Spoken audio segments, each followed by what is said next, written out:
Doctor's visits can often be stressful, and it's hard to know if we're really getting all the information that we can. Yeah, our 9 News health expert, Dr. Paul Coley, is joining us this morning to teach us how we can get the most out of our doctor's appointments. Dr. Coley, thanks for being with us. Good morning. So October is Health Literacy Month. Yep. We thought this was really interesting because how many times now do we hear, one topic and 5 different expert opinions that tell you all different things, and you don't know what to ask when you go to the doctor. Health literacy, of course, is so important. What do we need to know about health literacy? Well, you'd be surprised to hear the statistics. I was surprised because it's not something the medical system often thinks about, but 88% of Americans are not considered proficient in terms of health literacy. 88%. Wow. So that means only 12% of people are proficient when it comes to their health literacy.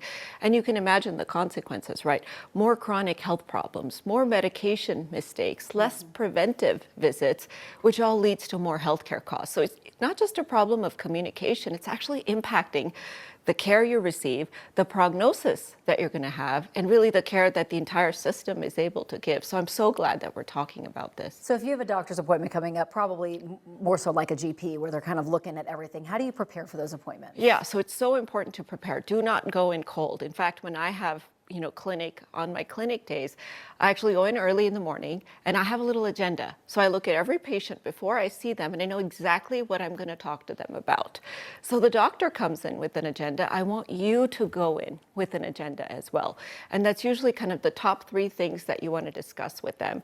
You want to make sure you take your insurance cards. Make sure you take your medication list. This is really, really important because people come into the office and I say, well, what are you taking? Oh, I don't know what I'm taking. So it's really hard then to counsel them on what they're supposed to be taking, and that includes supplements as well. And then write down any concerns you have. So don't just go blind into the visit. Have a little list of things that you want to talk to the doctor about. And it might not line up with their agenda. I might want to talk about your kidneys. You might want to talk about cancer, but it's important to cover it. Help us get the most out of our appointments. Whenever we go visit the doctor, what are questions that we should be asking? Okay, the what, the why, and the how. What are my main health problems? Why are we focusing on these health problems?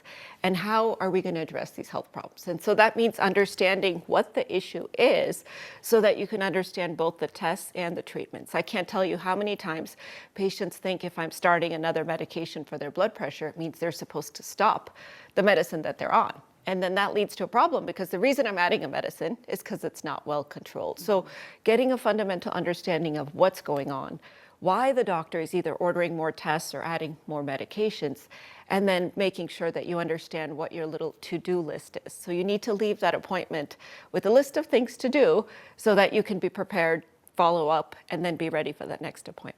I think you brought up a really good point about when you come in, you should have like all of the supplements and the medications you take, because they could say, oh, I'm taking something for blood pressure or whatever. And you're like, well, which one and how much? Like, what's the dosage? How many are you taking? And Right. so it's so important to really have that list specific so that you can help them best you can. Very, very important. Sometimes I actually have to spy on them and get into the pharmacy records and say, okay, you filled this 2 years ago, so I don't think you're taking this anymore. And so it makes it really hard for us to manage if we don't know exactly what's going on.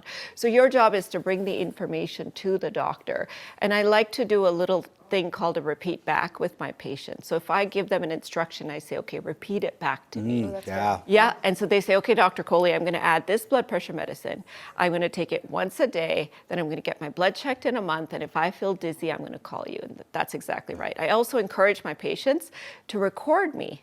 And so a lot of times you have to ask permission of the doctor to do that. But when you go home, you're like, oh, wait, what was that again? Yeah, it's true. Yep. So making either notes or recording the visit and then listening to it again afterwards can really help to reinforce that knowledge as well. Absolutely. I mean, this is all about being your best advocate and really taking your health back into your control. So Dr. Coley, thank you so much. We appreciate it.